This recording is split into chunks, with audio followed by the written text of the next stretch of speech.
Mummy papa તે મને એક કુળ જાળવા મોકલી હતી, પણ આજે મારા સાસુ સસરાને એક શિક્ષિત બહુ જોઈએ છે. હવે એમને શિક્ષિત બહુ જોઈએ છે તો હું શું કરું? રોજ ઝઘડા. મારા બાળકનું શું ભવિષ્ય? મને એમ કહે છે કે તારા બાપના ઘરે ભણીને આવ. તો પપ્પા હું તમારે ત્યાં આવી છું.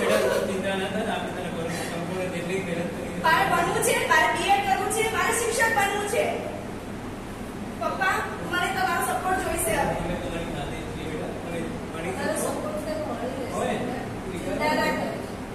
પણ પપ્પા હું સાસરે નહીં જવું જ્યાં સુધી બીએડ નહીં કરું, શિક્ષક નહીં બનું ત્યાં સુધી હું સાસરે મને મોકલવાનું ના કહેતા.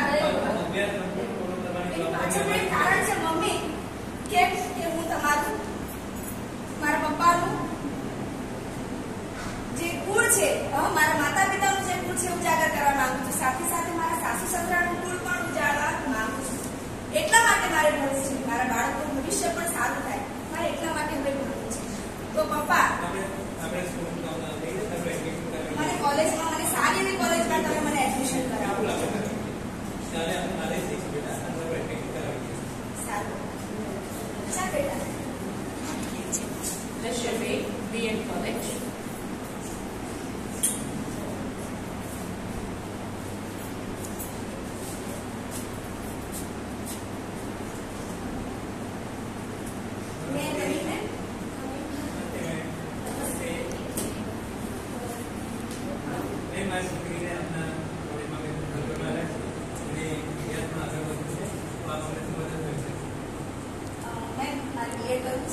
શિક્ષક બનવું છે.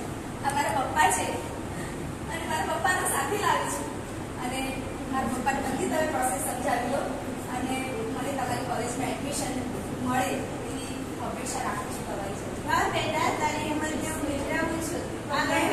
મેમ એક રિક્વેસ્ટ છે. બોલને. મારા બાળક સાથે ભણવું છે. કઈ વાંધો નહીં બેટા, તું પણ ભણ. તારા બાળકને આપણી સંસ્થામાં એડમિશન અપાવી દઈશ. Thank you ma'am. એનું કારણ એક જ છે કે મારા માતા પિતા જે છે એ કામ પર જાય તો મારા બાળકને રાખે કોણ? તો મારા બાળકને લઈને ભણી શકું એટલા માટે મેં બીજી કોલેજ ચૂઝ કરી છે. તો તમે મને પરમિશન આપી છે તો મેમ તમારો ખૂબ ખૂબ આભાર. હું ક્યાંથી જોઈન કરી શકું? ત્યાંથી આવી શકે બેટા. તું આગળ વધુ તારી સાથે જ. Thank you ma'am. નમસ્તે. સમય જેની અવિરત ગતિથી વહેતો જાય છે. અભ્યાસ પૂરો થયો છે. ચંદ્રિકાબેનને જે સરકારી શાળામાં નિમણૂક મળી છે એમનું જોઈનિંગ છે.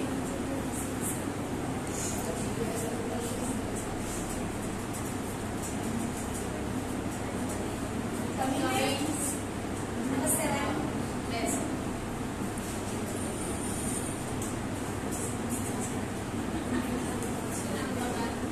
મારું નામ ચંદ્રિકા છે અને હું અમદાવાદથી આવું છું.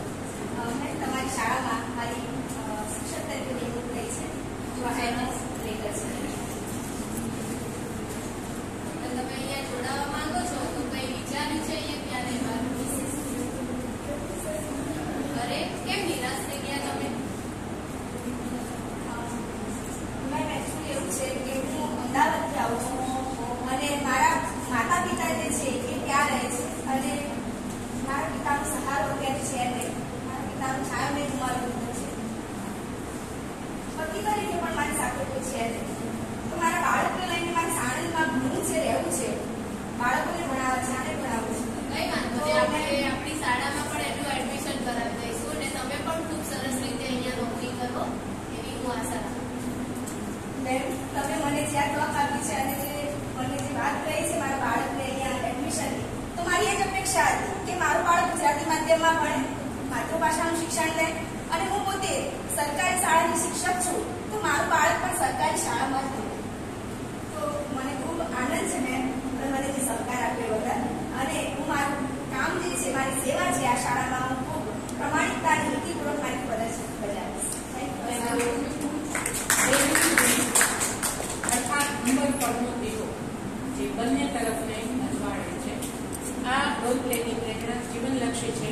કપિલાબેન જે અમારા ગ્રુપના સભ્ય છે એમને લગ્ન જીવનની શરૂઆતમાં જ પતિનું અવસાન થતાં એમને પોતાના પતિને રોલ મોડેલ રાખી એમની હિંમતથી એમણે જીવનનું ઘડતર કર્યું છે અને બેસ્ટ ઘડતર કર્યું છે. ઈચ્છા એક